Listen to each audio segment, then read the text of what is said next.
Budiah Permana. Ini pertanyaan menarik ya.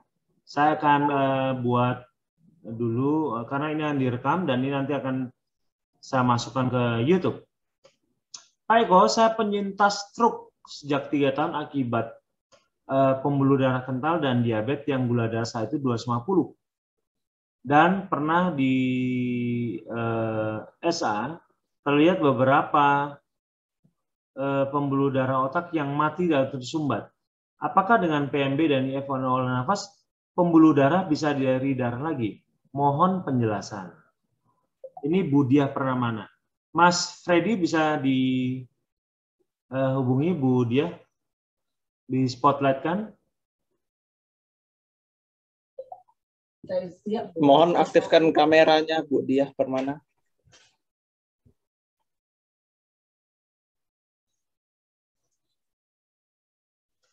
Iya, Budiah. Kalau andai kata, selamat pagi Budiah, apa kabar? Selamat pagi, baik. Ya, Budiah menjawab pertanyaan Ibu, saya penyintas stroke. Saya juga penyintas stroke, 2 tahun lalu saya kena stroke. Tapi apakah saya kelihatan seperti orang kena stroke? Tidak. Pak, jalan saya susah, Pak. Iya, saya mengerti. Karena stroke itu memang terjadinya pecahnya pembuluh darah otak yang kalau dalam kasus Ibu, di mana pembuluh darahnya pecah pada bagian yang bertanggung jawab untuk kaki Ibu. Akibatnya suplai oksigen dan nutrisi kurang, sehingga mulailah mengalami masalah pada motorik. Ya, Kalau kata Ibu pernah mendengar mengenai penjelasan saya yang lalu mengenai angiogenesis, dan juga baru-baru saja kita bicarakan mengenai vasodilatasi dan vasokonstriksi. Ini ada pertanyaan sekali lagi ya.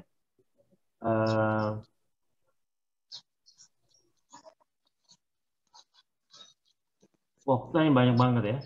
Saya akan perlihatkan sekali lagi dengan Ibu efek oksigen ya dan efek karbon dioksida.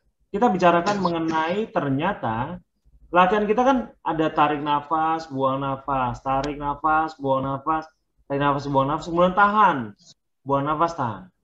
Tujuannya apa? Mengumpulkan karbon dioksida, menciptakan karbon dioksida. Kenapa saya sebut menciptakan? Ini saya perbesar ini.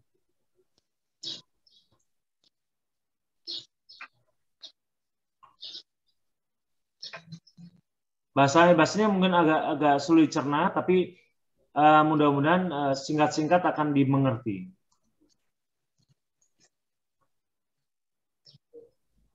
Karbon dioksida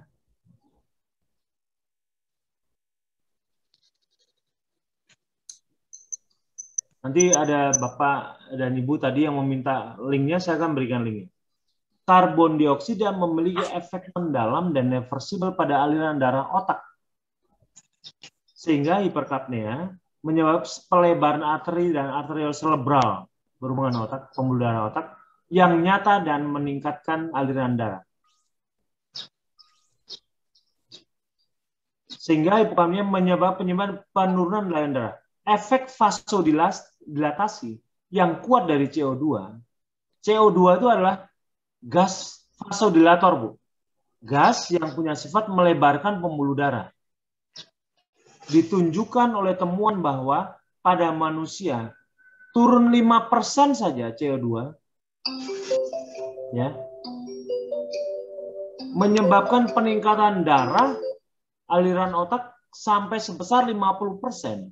Dan apabila 7% CO2 inhalasi menyebabkan peningkatan sampai 100% dalam aliran darah otak. Artinya, kalau andai kata Ibu melakukan latihan pernafasan, Ibu kan melakukan yang namanya buang nafas dan tahan.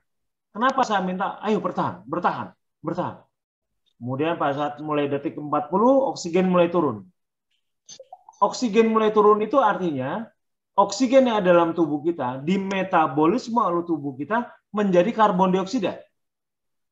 Karbon dioksida ini yang memberikan efek vasodilatasi di otak kita. Karena makin lama makin banyak, maka pembuluh darah akan mengalami pelebaran pembuluh darah maksimum, optimum. Ya, Bu Dia. Lalu lalu efeknya apa yang terjadi kalau andai kata kita berlanjut terus? Karena pembuluh darah makin membesar, pada saat terjadinya latihan pernafasan, memekar demikian, maka nutrisi otak bisa diberikan lagi oleh darah. Darah itu adalah pembawa nutrisi, Bu, pembawa oksigen. Apa yang akan terjadi? Yang akan terjadi adalah ibu akan mengalami vasodilatasi, ibu akan mengalami angiogenesis namanya. Angiogenesis itu adalah pembuatan pembuluh darah baru. Betul sekali, pembuatan pembuluh darah baru. Gitu ya. Iya, makanya jangan merasa bahwa aduh, latihan pernafasan itu membosankan. Jangan merasa bosan. Kenapa saya harus katakan ini? Agar kita punya alasan yang kuat kenapa kita harus latihan pernafasan.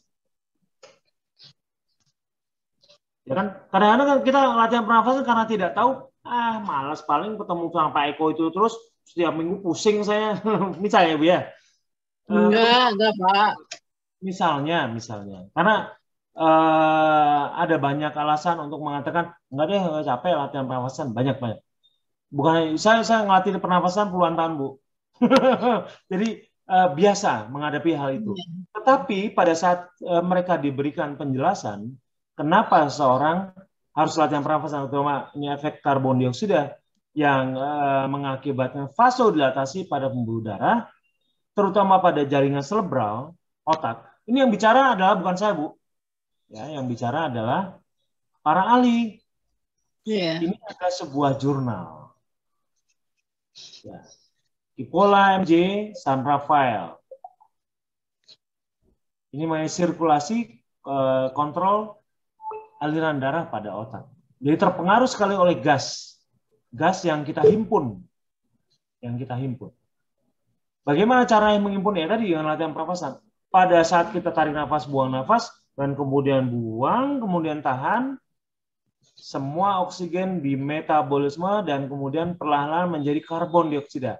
Karbon dioksida tadi yang akan membentuk vasodilatasi, memerintahkan pembuluh darah menjadi vasodilatasi. Nah, karena terjadi vasodilatasi, mulailah terjadi angiogenesis. Saya akan perlihatkan contoh angiogenesis. Sebentar, Bu. Ini adalah angiogenesis. Kalau Anda kata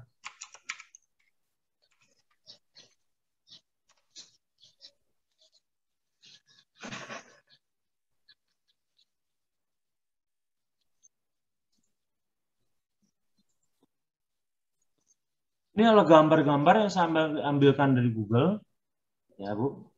Di mana ini yang paling mudah di nih. Angiogenesis. Blood formation.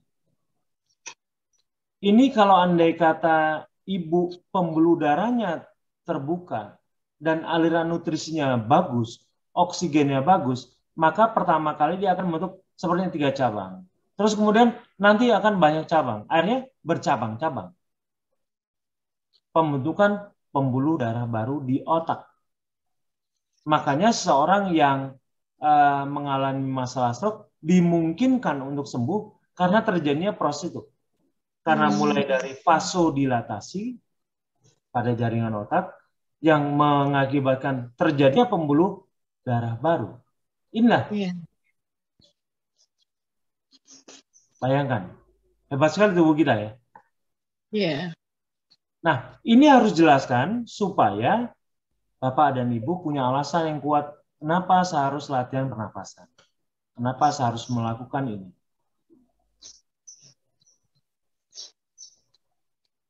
Ya, ini hanya contoh banyak sekali yang bisa dilihat di sini juga ada. pembentukan pembuluh darah baru dan sebagainya. Ini stimulus rangsangannya dan sebagainya. Banyak sekali. Di gambar-gambar ini namanya angiogenesis.